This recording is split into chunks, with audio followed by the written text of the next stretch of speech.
Welcome to the Provider's Report, where we delve into the world of value-based healthcare. Our mission is to empower healthcare providers with the knowledge and tools they need to deliver exceptional patient care. Each episode, we explore best practices, innovative strategies, and real-world examples of how to achieve the highest standards in patient communication and outcomes. Join us as we transform the future of healthcare, one conversation at a time.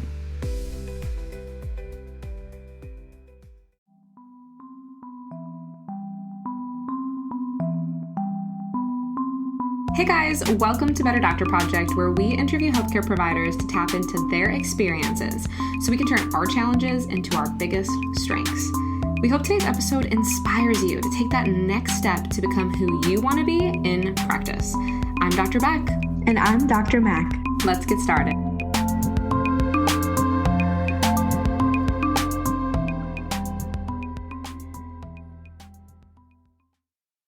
Hey guys, happy holidays. Dr. Mac here with Dr. Bec, and we are bringing you the first ever BDP bonus episode all about the holiday season. So we thought it'd be really fun to get together with you and have a chat about all things jolly and talk a little bit about how we approach this season in our offices, in our personal lives as providers, with our employees, our patients, and everything that comes along with the whole time from Thanksgiving to, well, about January. So it's also a time we normally think of it as a really, really happy and celebratory time, and it is for most people, but tensions can also run high during the holidays. People have lots of complicated family interactions, sometimes complicated work interactions, sometimes painful or really fond memories. And this time is just really special because it has such a heightened emotional connotation with everything that we do. And there's also a focus on being really happy. And I think that normally we're surrounded by that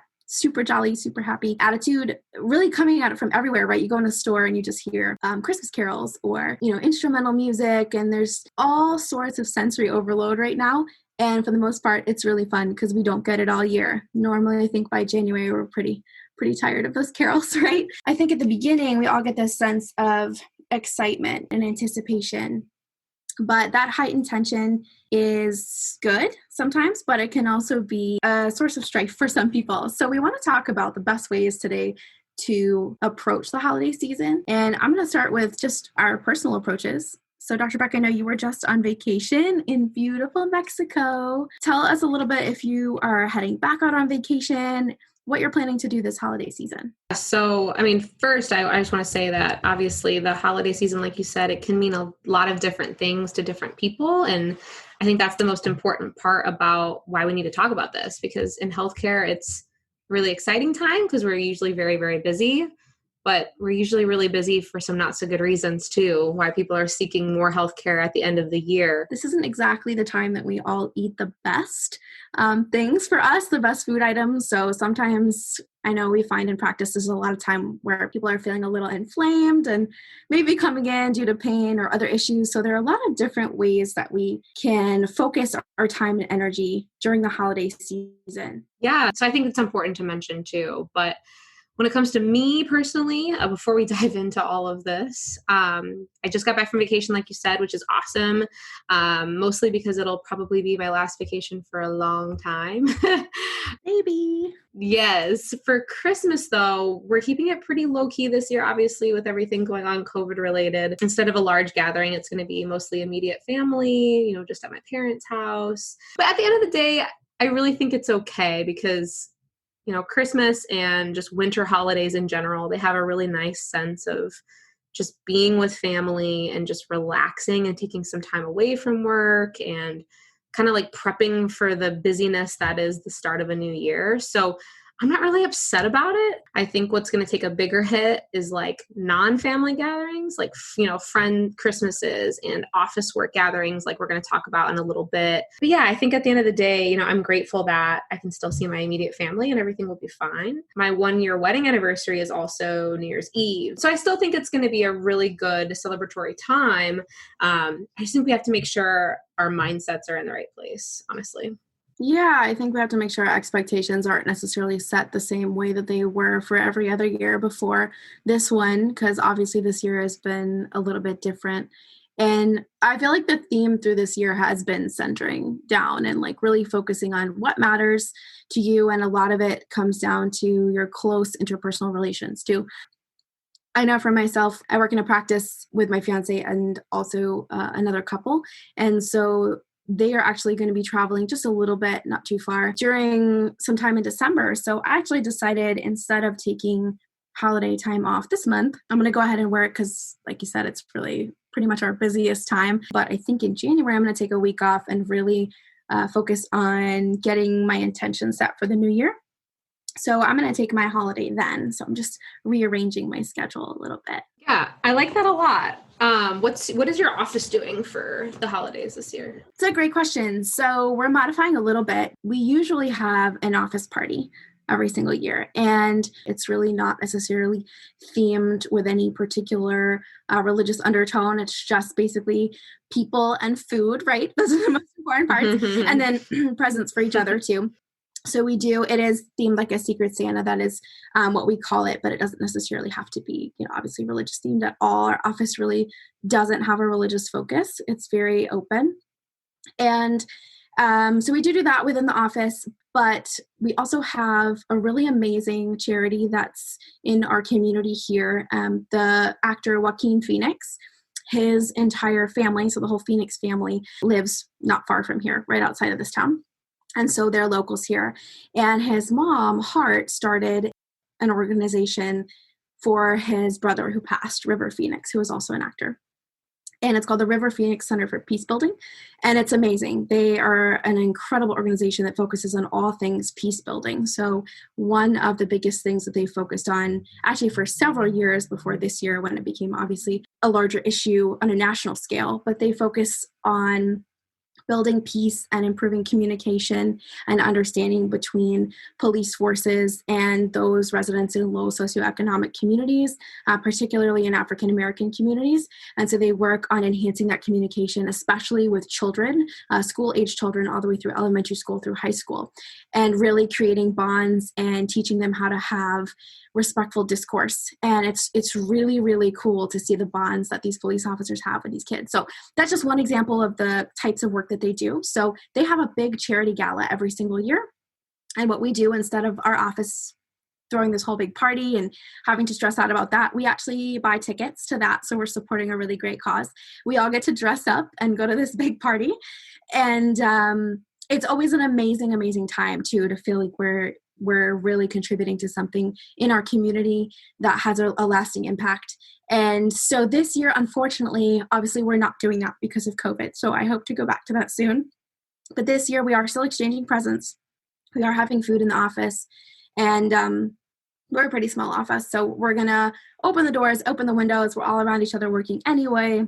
We're just trying to adhere to our COVID guidelines as much as possible, while still having, a nice time. And I'm in Florida, so it's gorgeous out right now. It's easy to open the doors and the windows and have, bring some of the outside in and feel pretty safe while doing so. Yeah, and I think everyone needs to remember too, whether you do celebrate the holidays or not, it's all around healthcare all the time. I mean, you can't even go to a hospital during Christmas time and not see some sort of Christmas, Hanukkah, something kind of decor. Because again, the primary reason for it is to encourage positivity and celebration and togetherness and fellowship. And it just makes people feel warm inside. Sure, maybe that one piece of decor isn't going to, make someone feel that for every single patient, but the vast majority, it will. So I think as healthcare providers, we should do something in our office, whatever is comfortable to us. Like you just said, I mean, I think it's awesome that you guys are doing something with a charity. Not everyone does that, but what a great time of the year to do something like that. Our office is a little different than yours, as you and I have talked about before. I actually practice in Grand Rapids, Michigan, which is a heavy religious town, city, I should say. West Michigan is just known for that. You literally can walk into a grocery store and hear Christian music playing on the radio, which just doesn't happen everywhere. No, it doesn't. So our office was definitely founded upon that kind of faith. You know, I don't think that it plays a part in the practice itself, but, you know, most often there is some kind of Christian music playing on the radio, which is just common here. And frequently our patients do talk to us about their religion. I think as a provider, you kind of have to know how to navigate that a little bit. You know, it's not like we're outwardly bringing it up, but we have to kind of be ready to know how to respond to patients when they do. And, you know, around the Christmas time, around the winter time, you know, if someone says happy holidays, you need to know how to respond. If someone says Merry Christmas, Happy Hanukkah, anything, or even let's just say they even mention something about how they hate winter because they hate all religious holidays. You know, someone might say that. And as a healthcare provider, we have to know how to respond. And I think a lot of it is just understanding that we're all different. And that's okay. But, you know, that there's one reason why we need to make sure that something like that is not at the forefront. You know, this is an additional thing that we celebrate, we make people feel comfortable with, but I'm not going to sit down and talk to all of my patients about the story of baby Jesus. Yeah, I don't know. It might go over well where you are. Yeah, it might actually. In some parts of the country, I'm not so sure. Yeah, I mean, you know, for those of you listening and don't know, my family is originally from New York City. My family is also Jewish. My dad celebrates Christmas, so I got to grow up with a little bit of both. And I actually studied religion, comparative religion, not theology, in undergrad. So my major, surprisingly, even though I'm in a healthcare profession, is actually in religion. So it's been really interesting. I find it fascinating, things that motivate people and bring people together. It's been really interesting to see some of the common threads through many of the holidays that we celebrate around this time. And so where I practice is very different from where Dr. Bec practices. It's in Florida, which is very diverse. I'll say the northern part of Florida is very much Georgia-ish and a little more southern. And then you get these pockets in the cities of a little bit of the Northeast. So a lot of people come down here from New York and New Jersey and those areas. So it's really a pretty diverse blend. And my city is no exception, being where the University of Florida is. So we have a really, really varied set of individuals here. And that's exactly how my practice is as well. So we really keep things open here. We don't have any kind of religious text in my office at all. We don't play any kind of religious music. And that's just not something that we focus on at all. I think, though, that religion is really important to think about because it's how people identify themselves, how they identify their morals, whether they're good, where they stand in relation to their faith and the world. And largely it's something that also motivates them. And whether that's what motivates them to get healthy or what motivates them to be a good leader or a good community member or a good employee or a good boss. And so I think it's really important to think about how religion affects each of us as individuals or lack thereof. You know, it's not that you have to adhere to a certain kind of religion to be a good person or to have good morals, right? And sometimes people merge those two things together. I think in our country, it's really hard sometimes to separate them. Obviously, we aim for a separation of church and state, right? But it's on our money too. So I think there's some really blurred lines. And that's why we wanted to gather today to talk about this, because those lines are blurry, but they're ones that we jump all over and cross back and forth on. So we need to really think ahead about how we approach these issues in our offices, with our employees, our bosses, and our personal lives, and our patients. So I think the goal here is, like Dr. Bec, you mentioned a second ago, the goal around the holidays is to increase joy, increase that team feeling, bonding, enhance interpersonal relationships, just have a general spirit of goodwill and camaraderie. And I think this year, honestly, we need it more than ever. But I think as an employer, it's important to make your team feel valued as individuals. And if we don't know where our employees stand or what's important to them, it's kind of hard to do that. And so because people identify so much sometimes with their religious values or views, one, they can get lost in them and not even realize that there are other views out there, right? And two, I think that if we ignore those in other individuals, they may feel that we don't even know who they are, or that we or our organization don't value them as people and as team members. So I think it's important as we go into talking about the holidays to really focus on some of these things. And you're right, Beck, like an inclusive approach is just to recognize that there is a variety of faiths and traditions that mark special days at different times. Honestly, even faith aside, I feel like it would be kind of strange to walk into any place, healthcare or not, during the wintertime and not see something kind of festive. Even if you didn't want to celebrate Christmas, even if you didn't want to celebrate anything, you could have like a snowflake decor on your front desk. Like it could literally just be winter. You know what I mean? Listen, here in Florida, we don't do winter. That is true. So you can't relate. That's the best part about this is you and I, our cultures and our situations are so different. But you literally could just decorate for winter, or maybe one of your staff members loves the season and is just obsessed with it, and maybe your office manager or someone in your administration would just love to decorate with snowflakes and blues and who knows what else. That alone is going to instill something positive and something fun for people. And we've all worked for really fun companies, and we've all worked for some really not so fun companies. And I think that really matters. I mean, just to have something fun around the area and around the office or hospital, wherever you are. It totally does. And I think patients feed into that too. And sometimes it can help them feel more hopeful. I do think there are those situations where individuals have had negative experiences that have happened during the holiday times. And so it can be exceptionally difficult. But I think overall, like it or not, there's going to be stimulation about the holidays, no matter where you go, grocery store, Walmart, wherever, or the office. So I think there are a lot of positive outcomes you can have from celebrating. And also, if you don't want to celebrate, it's okay too. If you want to keep the fact that you care about health all year round and that's it, and that's your main focus, and there's no extra energy that's going to anything else because all of your energy is going towards working on your patients and focusing on healthcare, that's okay too. Yeah. As far as decorations go, you mentioned, like snowflakes and blue. I do want to touch on, a lot of time people will think about, winter decorations, and they go for red and green. Obviously, red and green kind of symbolizes Christmas. A lot of time, blue and white symbolizes Hanukkah, although it can also symbolize wintertime too. And I think like a soft white is always really safe too. That's always a really nice way to just brighten things. Humans respond really well to light. We like that.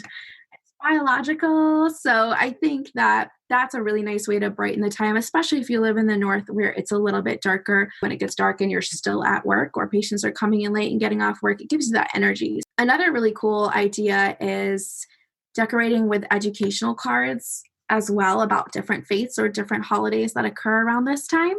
So that's a really neat way to bring in a little bit of knowledge and awareness about multiple cultures during this time, and not just focus it on whatever the primary faith is in your area. You can also celebrate just positivity too. So I think it's a really neat idea to have like a basket of holiday cards that have like positive affirmations or health tips, and you just like close your eyes and grab one. It's kind of like you get a little prize, but you also get to take that with you, whether you sit it on your dresser or you're in your car to read every day. That's something that's nice for patients, that creates a little festivity. Well, and two, any of those examples or some other ones, it can also become a tradition. I know there are nurses that look forward to the potlucks that they have at their hospitals during this time. There are, I'll actually go ahead and give you an example of what my dad has done. So he's been in practice, I want to say like 33 years, so a very long time. He's a chiropractor as well. And every single year for Christmas, during the whole month of December, he brings in hundreds and hundreds and hundreds of like really, really good Christmas cookies of all kinds. Like literally any kind of cookie you can think of, he's bringing it in. And patients have obviously been with him for a long time, and they've gotten so used to that it now becomes something they look forward to. Where if he doesn't have them, they're like, oh no, where are the cookies? So I think it's really cool. And I remember being 5 years old plus, helping my dad make a ridiculous amount of cookies. Times are a little different now, and a lot of people will do store-bought and homemade, but back then I have these memories, and it was a tradition, which I think is really fun as a patient too. So that's another thing that this can bring to people's lives, is just something to look forward to every single year, because it's going to happen every year. My husband's office, actually, they do this really cool thing where they wear ugly Christmas sweaters or Santa hats, or they come in wearing something. And they do a little bit for everyone, even though we are in a religious area. Like everybody can wear an ugly Christmas sweater or an ugly winter sweater, like there's all kinds of things now. Like the sweaters are not even all Christmas related, to be honest. A lot of them have like movie titles on them, or they have funny quotes about the holidays. I mean, there's all kinds of things you can do now. So I think it's really fun. My old office they kind of went all out for Christmas. We literally had a Santa Claus come in on a Saturday for kids. We would be seeing patients all day, but then on the other side, there was this place where current patients for completely free could visit with Santa. Everything was all decorated. They could get their photos with their kids, which I don't know yet because I'm not a parent quite yet, but that's a really coveted thing to be able to find somewhere that you don't have to wait in line for hours and hours and hours. They took Christmas to a whole different level there. But there's a lot of options. So I think if anyone listening, has a religious preference, or just likes the holidays, or just likes winter in general, and they haven't really thought like, hey, what can I do at my office, or what can I do at my hospital? There's always something that you can find. It can be so subtle, or it can be as dramatic as you want it to be.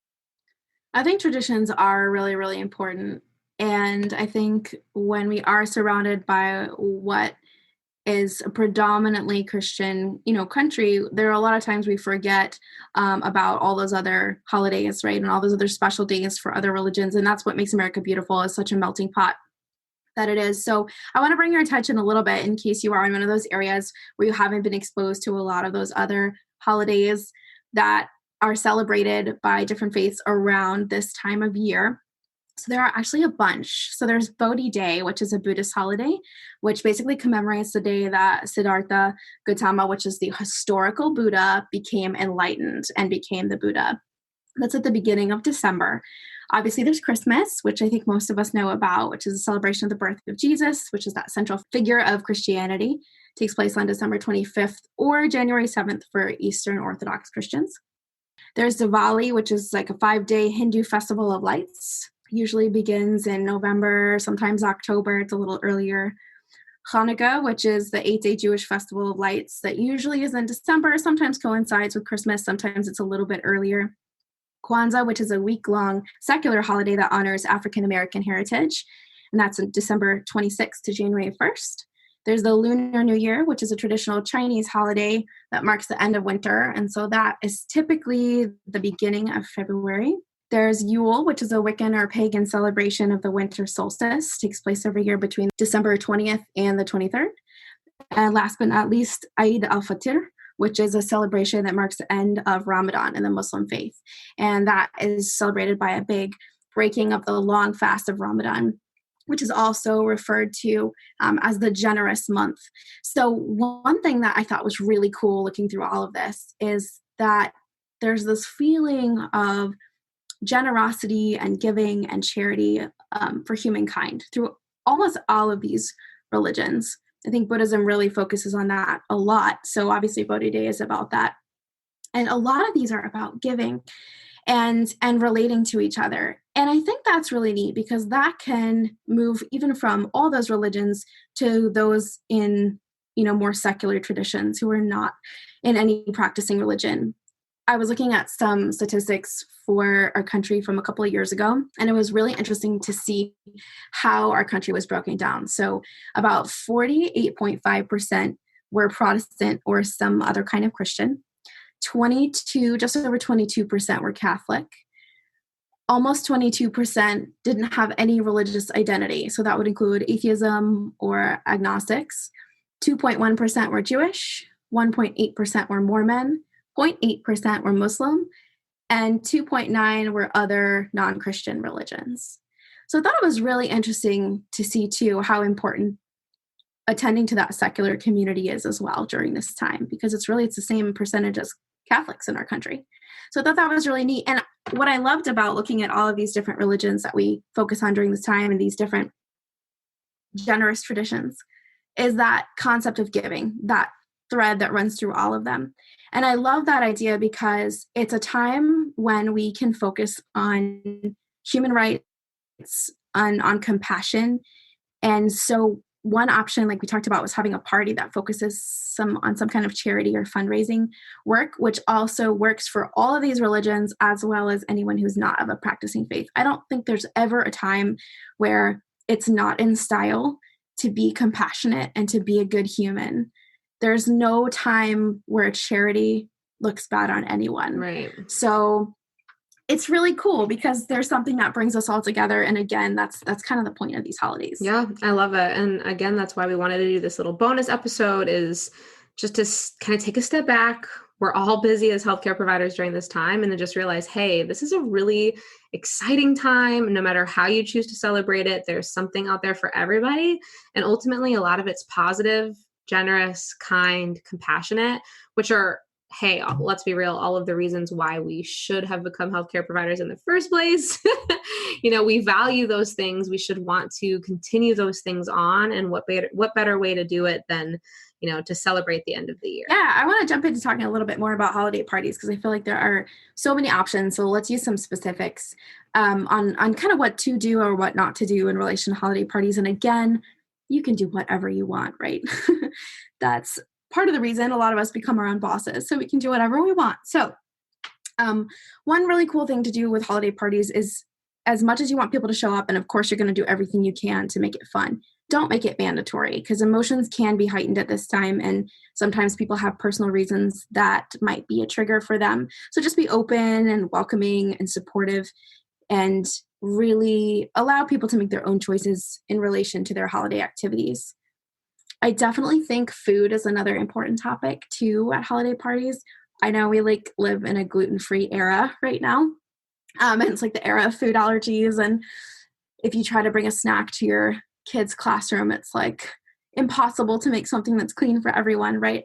But one thing I think that's easy to focus on is, I know like a Christmas ham is a really popular choice, obviously. But there are several other religions that can't eat pork specifically, like the Jewish religions, Hindu, Muslim, Hare Krishna. So it's nice to make sure that there are other options. Of course, we always, there's always usually a vegetarian option too. But it's nice to consider some of those main traditions. But it's also nice, I don't want to ignore Christmas either. Just because that is what we're surrounded by doesn't mean we can't celebrate that. Doesn't mean people can't say Merry Christmas to each other. Even though Happy Holidays tends to be more PC or more inclusive term, we don't want to ignore Christmas either, right? So it's nice to just be really inclusive to all of those potential traditions.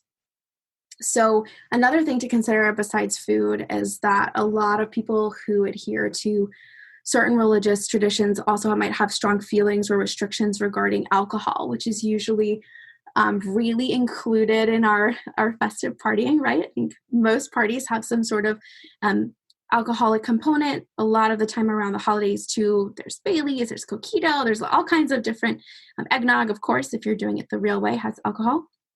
And so while many who don't partake don't have any concerns being around it either, I think that some do, and they may not show up to an office party or a work party if they know they're going to be around a lot of people who are drinking.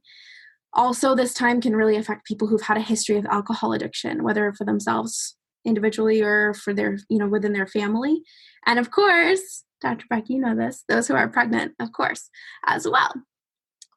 So I think one really cool idea is to have a 2-stage party. And so if you are having an office party, obviously some people have really professional office parties. Some people have really fun drunken karaoke stories from their office parties. So there's a whole range, right, of activities for holiday parties. But one thing that's cool to do is to have a 2-stage party. So one stage, the first stage would be no alcohol, lots of food. That would be the time when you would have gathering, people talking, people eating, thanking and appreciation to your employees.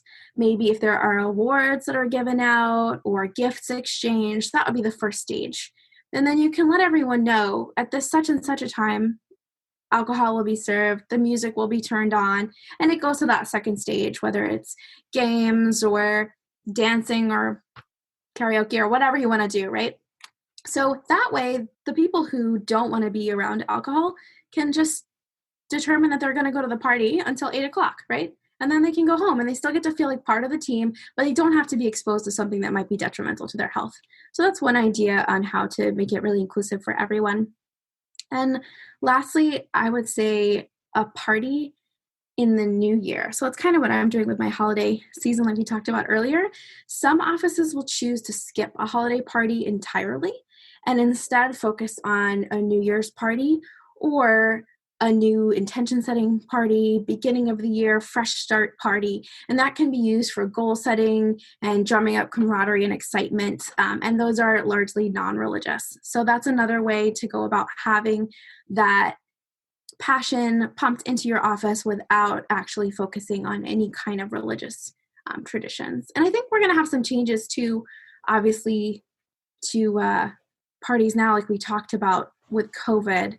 This year is going to be a little bit different. It'll be interesting to see how that shapes the future of office parties as well. Yeah, definitely. I think some offices are doing Zoom parties, but I think a lot of people are Zoomed out too. I did hear about one idea that was like a Zoom party with gift baskets from the company, which was kind of neat. So it was a little more personal, like they had people deliver them, which was cool. Obviously, some are doing smaller parties like your office, Bec and mine. One of my friend's office is doing a mask decorating costume contest. So they're encouraging people to wear masks and come. It's small, but that was a way that they decided to really help adhere to COVID safety, but still have a festive time. Here in Florida, there are a lot of outdoor parties in parking lots or rooftops of businesses, which is really neat because outdoors is relatively safe. Some offices are opting to do like paid leave, basically. So instead, in lieu of having a party, they're just using that money to give their employees more time off. I think in healthcare, that's not really an option for us. But in some types of healthcare, it might be more elective types of healthcare. And some are doing outdoor adventures too, like horseback riding or hiking and things like that are deemed a little bit safer during this time. One thing I thought was really interesting was that the concept that normally at office parties, it's kind of about bringing your work and your home life together, right? Usually at an office party, you bring your spouse or your kids. Everybody gets to have a snippet into the daily lives of each other. But this year, I think it's different because obviously some people like to keep their work lives and their home life separate, but this year is different because more than ever, our home and our work are blurred because of COVID. So we have these Zoom meetings at home. We have babies interrupting Zoom calls or telehealth calls. We have dogs barking, backgrounds for Zoom to cover up the mess behind you, right? And so I think more than ever, that line is blurred. And I'm interested to see how that's going to change office parties this year and moving forward in the years to come as well. It's kind of interesting how things shift. A lot has shifted this year.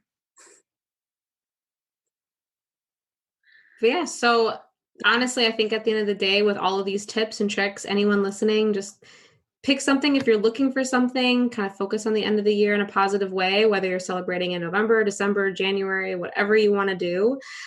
We will be doing all kinds of fun things from the stuff that we talked about today. And if anyone has any questions, feel free to let us know. I think the biggest thing is don't be too hard on yourself, right? Yeah, do whatever you want. Yeah, being diverse and inclusive doesn't mean that you're never going to make a mistake. It's about how you respond when those mistakes do happen, or the lengths you go to think about people when you do perform activities in your office or hold office parties. And it's how you think about your patients. It's how you think about your employees and your colleagues and your bosses, and how you approach them with genuine care and understanding. And before we go, I'm going to leave you with this one last quote that was from a great mentor of mine and Dr. Beck's. It's actually how Dr. Beck and I met. And his name is Dr. Mike Flynn. And he used to always tell me that the surest way to happiness is to lose yourself in a cause greater than yourself. And so far, that's definitely been true. And I think it's something that Dr. Beck and I live by pretty much every single day.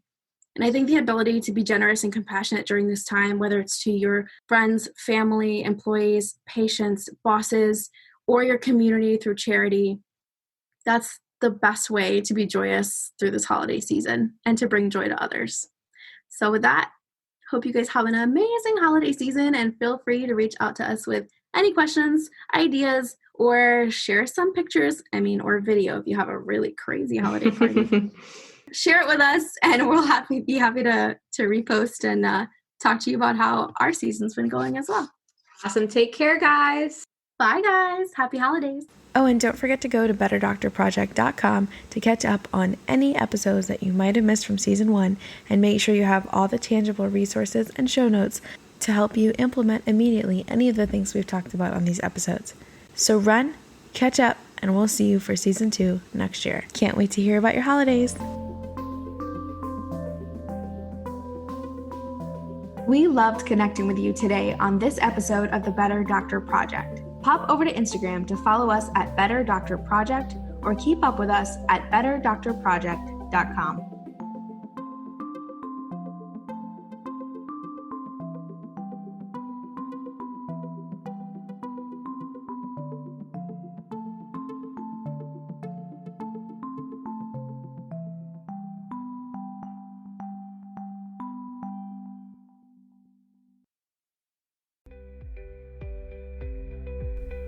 Thank you for tuning in to the Provider's Report.